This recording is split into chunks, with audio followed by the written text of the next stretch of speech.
making of a Prime Minister. मुश्किलों का अंबार है, वही तो मेरे हौसलों की मीनार है।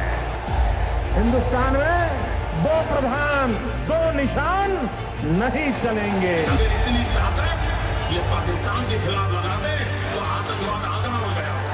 हम चुनौतियों से टकरा रहे हैं। सर्जिकल स्ट्राइक और एयर स्ट्राइक करके नए भारत के सामर्थ्य का संदेश भी दे दिया है। तुम उठो, तिरंगा लहरा दो। जननायक नरेंद्र मोदी के 20 वर्ष पुराने भाषणों पर आधारित एक बेहद लोकप्रिय कार्यक्रम क्या कहते हैं नरेंद्र मोदी।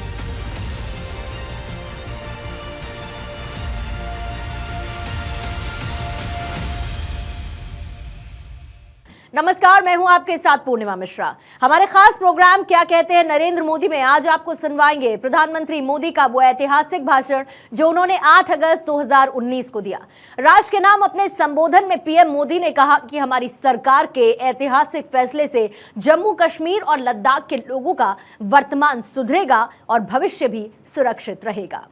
एक राष्ट्र के तौर पर, एक परिवार के तौर पर आपने, हमने, पूरे देश ने एक ऐतिहासिक फैसला लिया है।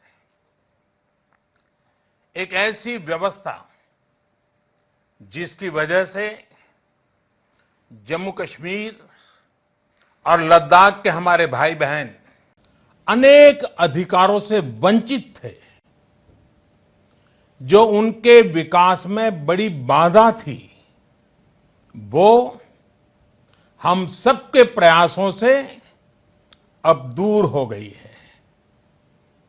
जो सपना सरदार वल्लभ भाई पटेल का था, बाबा साहब आम्बेडकर का था, डॉक्टर श्यामा प्रसाद मुखर्जी का था, अटल जी और करोड़ों देशभक्तों का था, वो सपना अब पूरा हुआ है।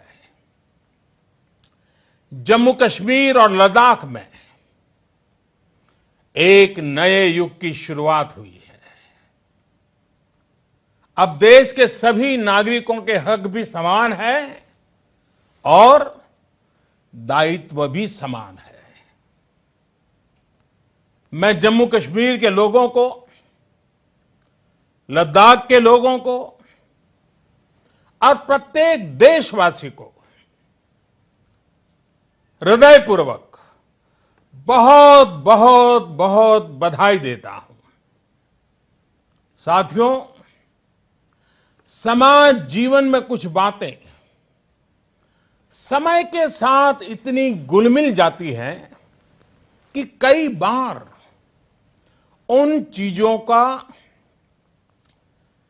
एक प्रकार से मन में स्थायी भाव बन जाता है, स्थायी मान लिया जाता है। ये भाव आ जाता है कि कुछ बदलेगा ही नहीं, बस ऐसे ही चलेगा। आर्टिकल 370 अनुच्छेद 370 के साथ भी ऐसा ही हुआ। उसमें जम्मू कश्मीर और लद्दाख के हमारे भाई बहनों की, हमारे बच्चों की जो हानि हो रही थी, उसकी चर्चा ही नहीं होती थी। हैरानी की बात यह है कि आप किसी से भी बात करें तो कोई ये भी नहीं बता पाता था कि अनुच्छेद 370 से जम्मू कश्मीर के लोगों के जीवन में क्या लाभ हुआ। भाई और बहनों, आर्टिकल 370 और 35A ने जम्मू कश्मीर को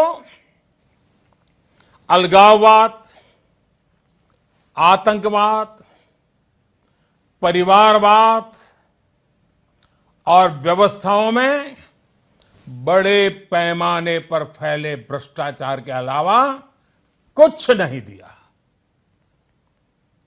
इन दोनों अनुच्छेद का देश के खिलाफ कुछ लोगों की भावनाएं भड़काने के लिए पाकिस्तान द्वारा एक शस्त्र के तौर पर इस्तेमाल किया जा रहा था। इसकी वजह से पिछले 3 दशक में लगभग 42,000 निर्दोष लोग, 42,000, ये आंकड़ा किसी की भी आंख में से आंसू ला देता है। 42,000 निर्दोष लोगों को अपनी जान गंवानी पड़ी। जम्मू कश्मीर और लद्दाख का विकास उस गति से नहीं हो पाया जिसका वो हकदार था। अब व्यवस्था की एक कमी दूर होने से जम्मू कश्मीर और लद्दाख के लोगों का वर्तमान तो सुधरेगा ही, उनका भविष्य भी सुरक्षित होगा। साथियों, हमारे देश में कोई भी सरकार हो, वो संसद में कानून बनाकर देश की भलाई के लिए काम करती है। किसी भी दल की सरकार हो, किसी भी गठबंधन की सरकार हो, ये कार्य निरंतर चलता रहता है। कानून बनाते समय संसद में काफी बहस होती है, संसद के बाहर भी बहुत चर्चा होती है, चिंतन मनन होता है, उसकी आवश्यकता, उसके प्रभाव को लेकर गंभीर पक्ष रखे जाते हैं। इस प्रक्रिया से गुजरकर जो कानून बनता है वो पूरे देश के लोगों का भला करता है। लेकिन कोई कल्पना नहीं कर सकता कि संसद इतनी बड़ी संख्या में कानून बनाए और वो कानून देश के एक हिस्से में लागू ही ना हो। यहां तक कि पहले की जो सरकारें एक कानून बनाकर वाहवाही लूटती थी, वो भी ये दावा नहीं कर पाती थी कि उनका बनाया कानून जम्मू कश्मीर में भी लागू होगा। जो कानून देश की पूरी आबादी के लिए बनता था, उसके लाभ से जम्मू कश्मीर के 1.5 करोड़ से ज्यादा लोग वंचित रह जाते थे। सोचिए, देश के अन्य राज्यों में बच्चों को शिक्षा का अधिकार है, लेकिन जम्मू कश्मीर के बच्चे इससे वंचित थे। क्या गुनाह है उन बच्चों का? देश के अन्य राज्यों में बेटियों को जो सारे हक मिलते हैं, वो सारे हक जम्मू कश्मीर की बेटियों को नहीं मिलते थे।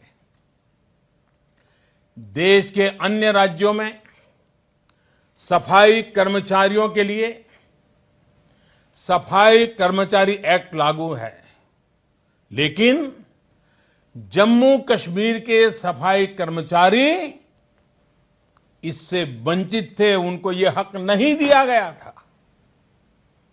देश के अन्य राज्यों में दलितों पर अत्याचार रोकने के लिए सख्त कानून लागू है, लेकिन जम्मू कश्मीर में ऐसा नहीं था।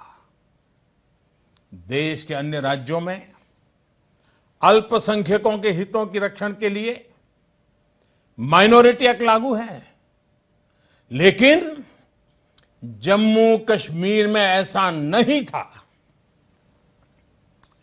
देश के अन्य राज्यों में मजदूरों के लिए, श्रमिकों के हितों की रक्षा के लिए मिनिमम वेजेस एक्ट लागू है, लेकिन जम्मू कश्मीर में काम करने वाले श्रमिकों को ये सिर्फ और सिर्फ कागजों पर ही लटका हुआ मिलता था।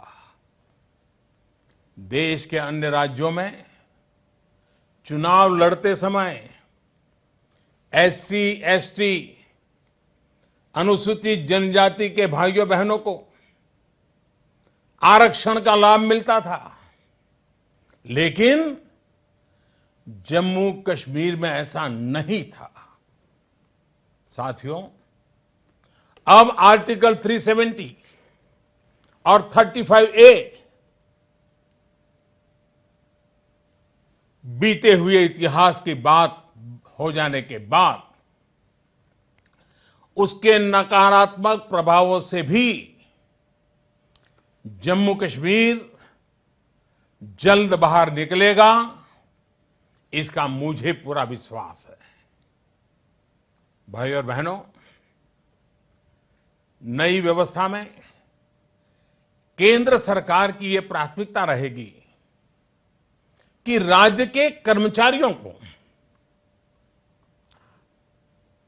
जिसमें जम्मू कश्मीर की पुलिस भी शामिल है, उन सबको दूसरे केंद्र शासित प्रदेश के कर्मचारियों और वहां की पुलिस के बराबर की सुविधाएं मिले। अभी केंद्र शासित प्रदेशों में अनेक ऐसी वित्तीय सुविधाएं जैसे एलटीसी, हाउस रेंट अलाउंस, बच्चों की शिक्षा के लिए एजुकेशन अलाउंस, हेल्थ स्कीम जैसी अनेक सुविधाएं दी जाती हैं, जिनमें से अधिकांश जम्मू कश्मीर के कर्मचारियों को, पुलिस परिवारों को नहीं मिलती हैं।